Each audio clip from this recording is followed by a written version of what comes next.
Hello, everyone, and welcome to CR Wrestling Commentary G1 Climax 30, Day 10. And your host, Cedric and Cedra. And we'll first be going over Day 9 comments as usual. And you know who got the comment coming in, because he is basically our Charlie from Starksville. Is Zemo times 2, because X2 sounds like, he divorced a number. So I'd rather do it this way. But we're gonna go over this hopefully. And I know I flubbed the last time. I said we was gonna do them short. We didn't. But I know she's gonna be passing out probably in about an hour and a half. Whew. She grubbing, drinking. I'm full, kind of burpy. So let's get this started. So, as Zemo says, and this is 2 days ago. He says, Tagai defeats Yujiro. What a shock. Yujiro either needs a new gimmick or go back to being a young lion and go on excursion. If he go on excursion to the United States of America, he's going to die. COVID-19 is like the second citizen.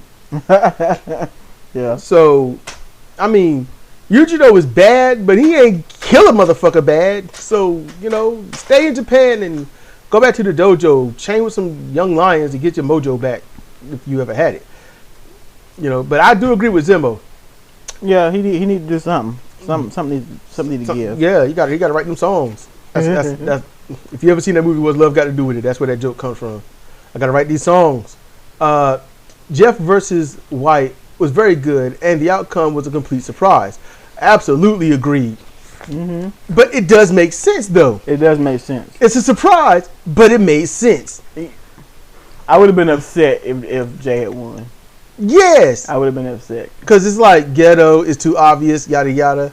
So this was good. This was good. Jeff overcame ghetto and defeated White clean. Yes, he did. Mm-hmm. Middle of the ring. Mm-hmm. I could be wrong, but this could be. He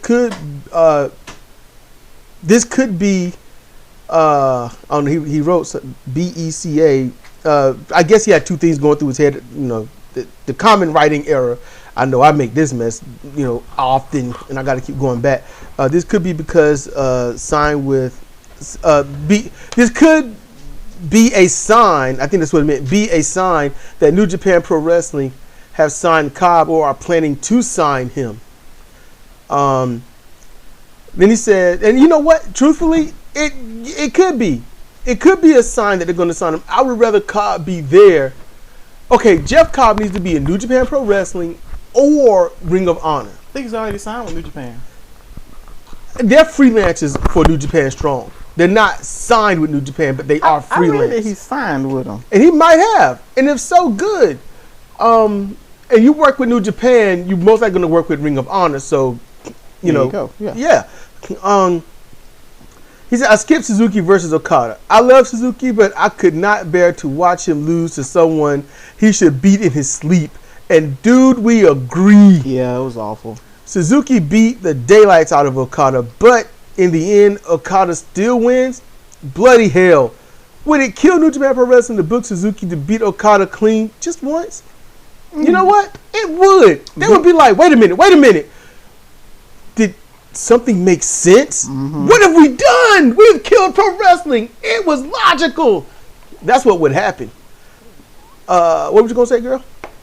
He dropped the match of Okada and then just went on to the back. Yeah. He did his little rage out thing, slamming the gates and stuff. He was not taxed. His little hair wasn't mussed. Barely sweating. He did his thing to look like he was offended. Okada won. He looked like a fucking chump. Yeah. Okada won, and he didn't even look like the winner. Mm-mm. Tai Chi versus Ishii should have been the main event. It was very competitive. Great back and forth, and Tai Chi looked great in defeat. If it was not for Ishii Tomohiro, Tai Chi would still be a rubbish wrestler. Ever since their trilogy last year, Tai Chi has gotten better and better in the ring. And that is the truth. That be the truth. That's true. Tai Chi is finally living up to the gleaming eye that he just had for him. Finally, it's Tai called Chi. the evil eye. Evil.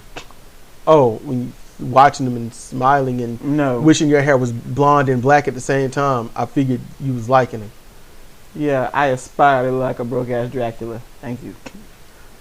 That's a fucked up thing to say. That's a fucked up thing That's to what it say. look like. It's Black Symphony. It's a thing he's trying to go for. Why are you messing with his It's gimmick? not a thing he's trying to go for. It's a thing that he just does. He don't even like it. You know, things you like, you enjoy. He's a heel. He can't come out smiling. You look dumb doing that. Minoru come out smiling.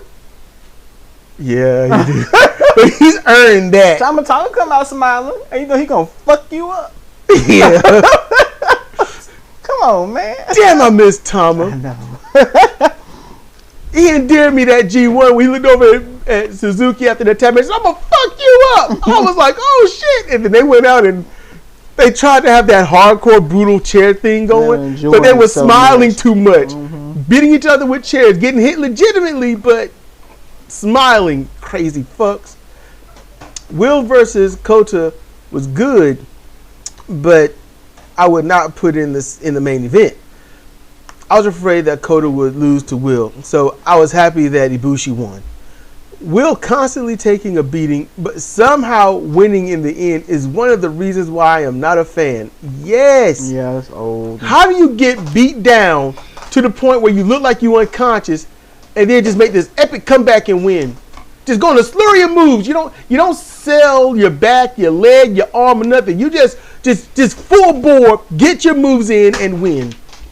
You know, let Hogan's Day stay where it is, because no one liked that shit. Only the little kiddies loved it, because you know you get to see the big hero fight back, and nobody can beat him. That's pretty much it. I never realized leg drops were so dangerous. Oh yeah, they are. I cringe when I see people do leg drops, or a sit down muscle buster, or things like that can compress the spine, shorten you. It's yeah. It destroys the cartilage in your spine, you know. So it's The discs, yeah. Yeah, the disc. It's bad. I am behind on the G1 and need to catch up. You two do not need to apologize. Life happens. Thanks again for the commentary. And thank you for the comment. Always. And if you want to see, hey, I do my wrestling thing, yeah, but I also started season 2 of Pain and Agony Wrestling, which Paul, which is basically legit hit style. So matches are short. 3 matches, 15 minutes. You know, I'm going to try to do a slightly different setup on time limit to see if it'll lengthen them, because a single match shouldn't be like 3 or 4 minutes. So I'm going to try something different. Any case, you know, thanks for the comment, and we're going to get up in these matches. Let's roll. All right, so the first match, Yano Toru versus Goto Hiroki. And, you know, Yano comes to the ring. He's all, you know how he is. Goto, he comes in, and I'm like, this dude, like, he got a lot on his mind. Yeah, he really had that no bullshit, you know. Like, I just had an argument with my wife and my mom. Look on his face. Yeah, but the picture that they use for, you know, the markup, he looked like, I got to come out and lose to this guy too. So he comes to the ring, and I'm like, he might be pissed that he's going to have to lose to Yano, because they don't respect Goto at all. And the match starts, and Yano's like, shirt for you. And he's like, man, I don't want your damn shirt. He threw it at him. Yano turned to look like, my best friend has been killed. That's how he looked. Goto rolls him up. No, clothesline, rolls him up. 1, 2, 3. Record time for this G1. Maybe all G1. And he gets the win. Yano's like, what in the world? And he's chasing the ref around. And ref's like, nah, it was 3. Goto's looking like, Now, see, here's the thing. I thought Goto was just pissed that he has lost, and then this match, because some wrestlers, they want a longevity match, and I thought maybe he was just angry this match didn't go, 7 to 10 minutes or so like that. So I was like, okay, I don't really care to do it with all of them. So for this one, I was like, we got to look it up.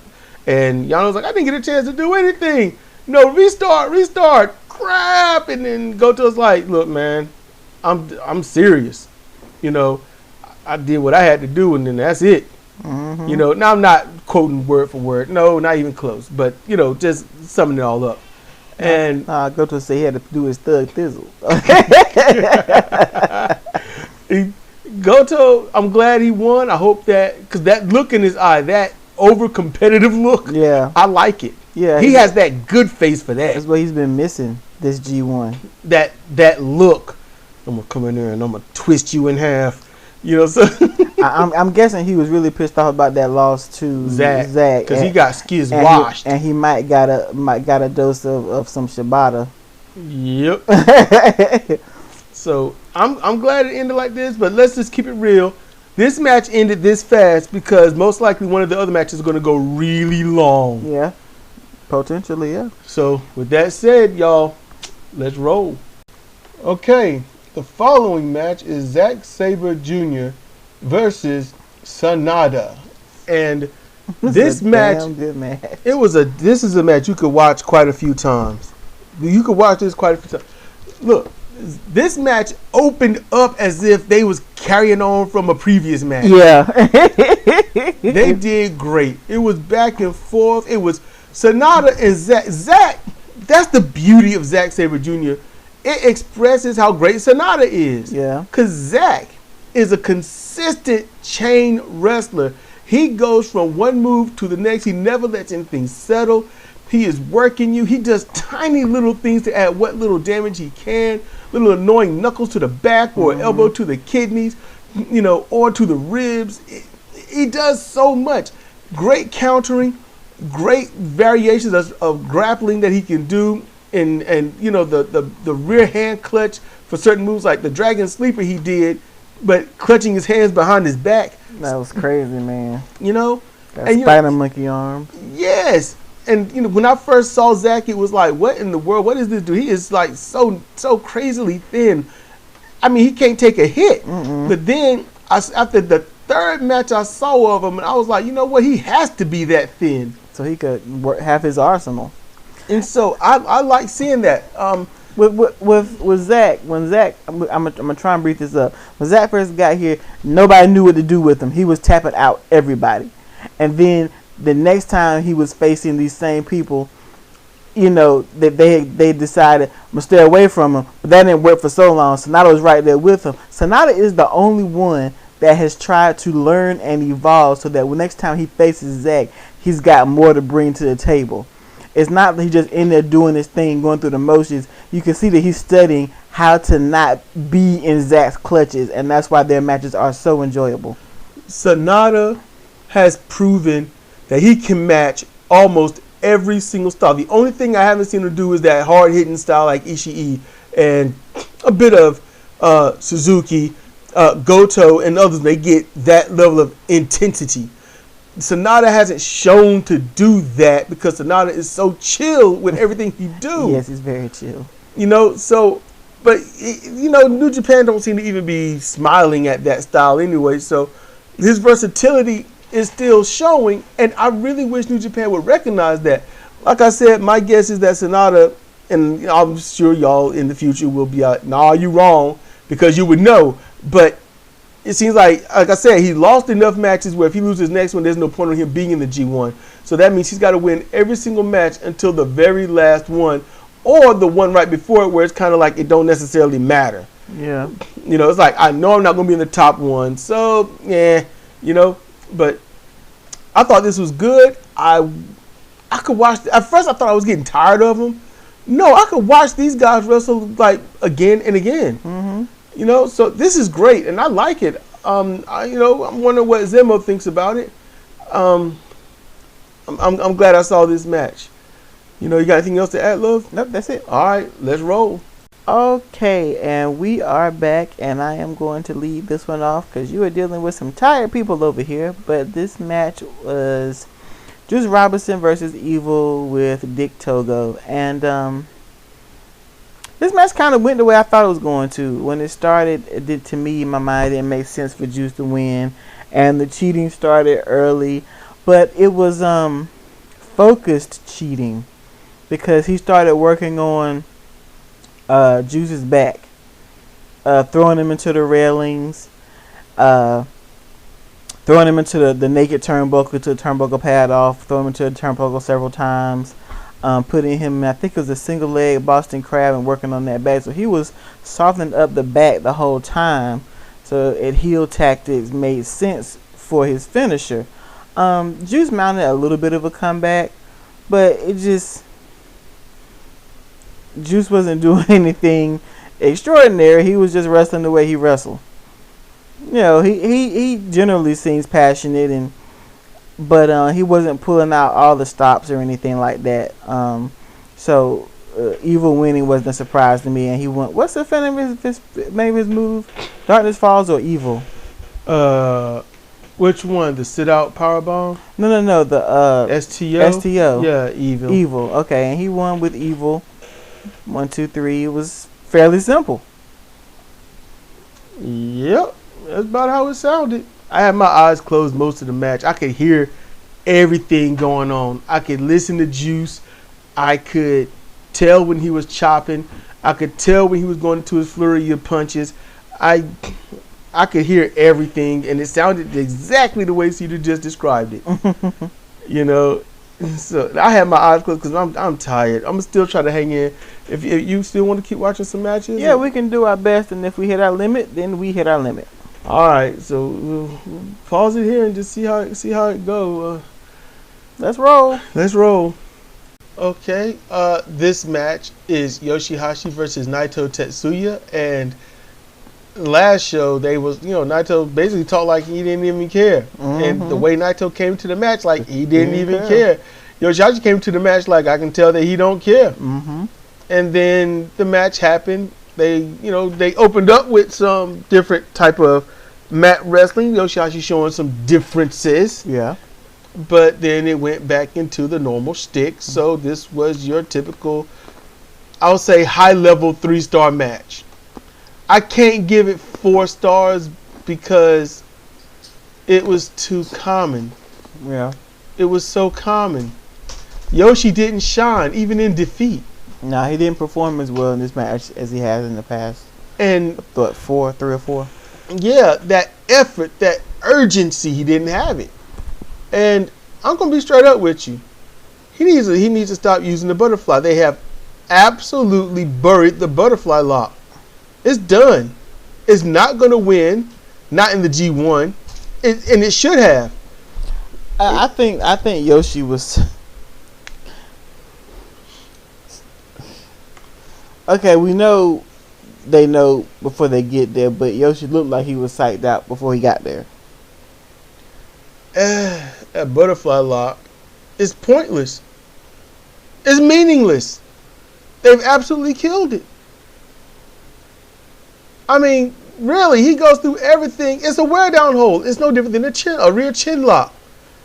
A kneeling sleeper without any effort. There's no purpose to it. I would get rid of it. Right now, that rope hung drop kick got way more effort than what he does with the butterfly lock. And they've been burying the Northern Light Bomb, which is a move I love so damn much. They've been burying that move. They both got Naito uses 2 versions of it tonight. Day 10, he used I said Hokuto at the time, but he used Sasaki's version. He used his. And it looks good, but it's just a setup move. At least he went for the pin, though. But it's just a setup move for a reverse DDT. And I'll be honest with you, I would think being dropped 6 feet with some power onto your head is far more devastating than being dropped from 3.5 feet onto your head with somebody's arm cushioning it. I'm just saying. Yeah. Yoshihashi, I mean, he started fighting sort of near the end. He went for karma, won't gonna get it. Naito got up, had that tongue hanging out. I'm like, well, there we go. He's gonna finish this in 1 or 2 moves. And it was over. Somersault DDT for the win. Yoshihashi vows that it's not over. I'll show you a man. You've had enough time. You're done. And although I still like him, I still like this evolved form of him. But in this match, they buried him. It was a really long half squash match. So that's all it was. And Sorry, that was Cedra clapping at our daughter who's about to mess up and put regular water in the ice trays. So, just keeping it real. And Naito, he had some good things to say about Yoshihashi, and then he outright annihilated him. Just, hey, it's been 20 years I've been waiting for this change. I'm like, yeah.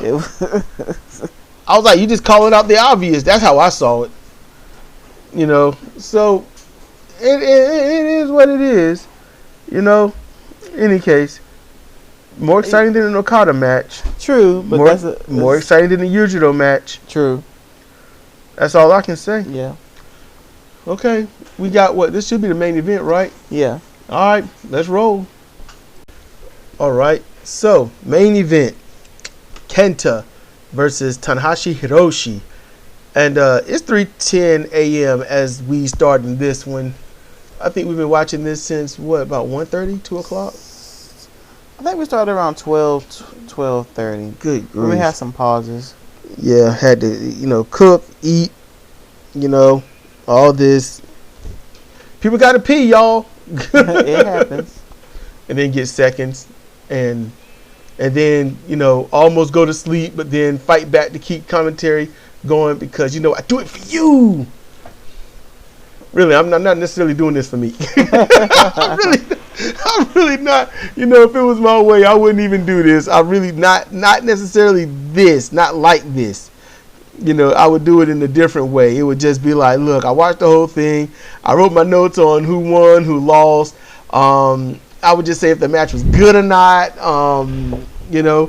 But my better way would be the things that I liked. I would just watch the match, record the match, clip the match to its best moments, but not necessarily unveil who won the match. You'd have to see that for yourself. I reached out to New Japan once and asked them if there was a way I could do that, and never spoil anything, so they would have to watch it, and they never contacted me, so, they're asses. I sent it in English and Japanese. So, and yeah, I checked that shit out, that Japanese, to make sure that, I was going back and forth. Google Translate all I had back then. In any case, this main event, it was good. Mm-hmm. It was good. Not necessarily fired up. Not like that. It won't fire it up like that. I would honestly give it like, how can I say this? It's a 4-star match. It's a solid 4-star match with some funny elements. But the ending, honestly, so rare, that's when you would kind of break the mold and say that was like an 8 or 10-star ending. Yeah. That's when you break the mold. And some of you here might be like, what? I thought you don't like it. No. It's basically just hyperbole. Basically 5-star ending. Stars aren't necessarily important, but it gives a good rating. It gives you an idea of how good a moment was. So the match was, they got their shit in. They did what they're supposed to do. Kenta was he was vicious. Except for a dragon screw off the apron where you could tell he was really protecting Tanahashi. Yeah. So it looked bad. That was a bad moment. It looked weird, yeah. But other than that, he was brutal. Yes. They went after each other's legs. We hadn't really heard Tanahashi holler the whole G1 that he made up for in this match. Oh, for real. I'll get to that 5-star ending for those that haven't seen it. Or those that might be like, that's not 5-star, but I'll explain. So they're working on each other's legs. Kenta did a nice dragon screw hold into a figure 4. That was nice. They did back and forth, and Tanahashi got a good slap on him, and it was a good right in the front of the face slap. Mm-hmm. Now, normally, when Kenta gets hit, a slap, he don't really give a damn. He got hit this time, and he had to think about it. Yeah, he thought about it and then let go of the hold. Like motherfucker. If you ever seen Black Dynamite, there was a scene where dude got slapped. He goes, motherfucker, and they had to cut it and put it into like somebody else. Yeah, put it in different after. Yeah, it's like it was intentional, but going on just being lost in the movie, it was hilarious. Mm-hmm. Okay, that's kind of ish what happened. Kenta got up and was like, he had to think about it. You could tell he had to really think, like, what am I going to do? So in a working way, you whooped that ass. And he did. He got up on he mounted Tanahashi. He was like, I'm going to throw down some elbows on you. And he did. And he still didn't get out of his system. You could tell he was still mad. Yeah. And then he did a dragon screw and he put a little stank on it. Tanahashi hollered. That was good enough. Kenta was like, I'm cool. Then Kenta, they go into their thing. Kenta, throws Tanahashi into Red Shoes, and Red Shoes goes down. It's a tumble, yeah. But it won't good enough. Kenta comes off the ropes and does a body splash on top. It was like some grade school kid jumping on a pile of people. It was a dog pile. He splashed Tanahashi in the back and they crushed Red Shoes underneath. It was funny. And then I know that I could tell that Tanahashi knew this spot was coming to get hit with the briefcase. I get it. But I guess maybe Tanahashi was like, okay, I do owe you because I did snag you on that slap. And Tanahashi did catch him good with an elbow, and he caught him right there at the jaw, at the wrong part of the jaw. And I think he was like, I owe you, because when he hit him with the briefcase, that wasn't the sound of hand slapping on that thing. It sounded like he caught him on the forehead. So that right there, you could tell that he he got him. And then, the match goes on and it heats up.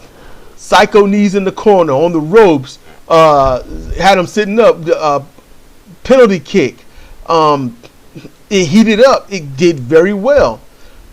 Tanahashi got some dragon screws in, got a few other things in, and then he got that elevated squatting Texas Clover hold, and he got him in and he had him, and Kenta was like, man, I'm gonna fight out of this. And then Tanahashi, that's when he captured that moment when he, the whole anime battle thing, you holler somebody's name because it's supposed to be personal. He did that and then squatted down just a bit further. Kenta had the tap. Perfect moment, perfect timing, perfect ending. That's why I say that was a 5-star ending. It was, when you watch it, it'll make sense. You'll be like, oh, that was great. Okay. And that's how you don't bury a submission hold at that caliber. I think that you glossed over the dragon screw net breakers. Okay, look, I saw a couple. I saw him hitting the mat, but I was really trying to keep my eyes open. Oh, okay. I was like, the top of my eyeballs were burning, and I was rubbing them, and then I heard, and I was like, somebody hit hard, and I looked up best that I could, and I could see Kenta on his back in a reverse neck lock with Tanahashi on top, and I said, oh, he must have done the dragon screw neck breaker. And then I get up, and I sat up, and then I heard boom, and I was like, oh, he must have got him again, and then boom, and he was like, oh shit. And I'm like, I can't see. My eyes hurt. Because normally Tanahashi only does one and then he'll go on to something else. No, he did it and did not let him go. You can see him cinch up around his neck and hold him tight, push back up, get the grip back once they're on their feet, and do it again. He did that shit 3 times. It was awesome. He need to do that more. He did that. That's when he get mad. Tanahashi got a mean streak in him. Hell no, mean ass Scorpio. Yep, a little mean Scorpio, and he shows it. We've watched him enough. We know his little pattern. We know what he do. He keep pushing the envelope. I was like, he's gonna get fired when they doing this shit. But yeah, I glossed over it because I couldn't see it well, and I was like, maybe CJ will back me up. And you did. See? Yay! You were there for me. So, oh man. Okay, so we spent 8 minutes on this. Oh, plus the ending. Tanahashi very passionate, tearful, milking the crowd for the guitar. Don't blame him. Can't blame him. Let him have it. I gotta admit though, I like when you threw the guitar out and Dick Togo tried to catch it. That was funny.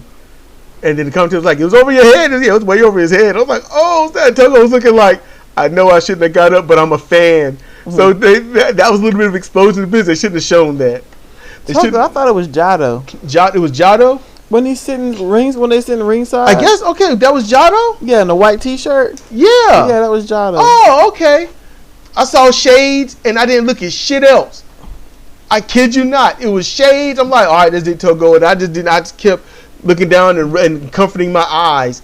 And then when watching it on YouTube, the translation and stuff, I'm reading, and I see a white shirt with shades stand up, sit down. I'm not trying to focus on what anybody looked like.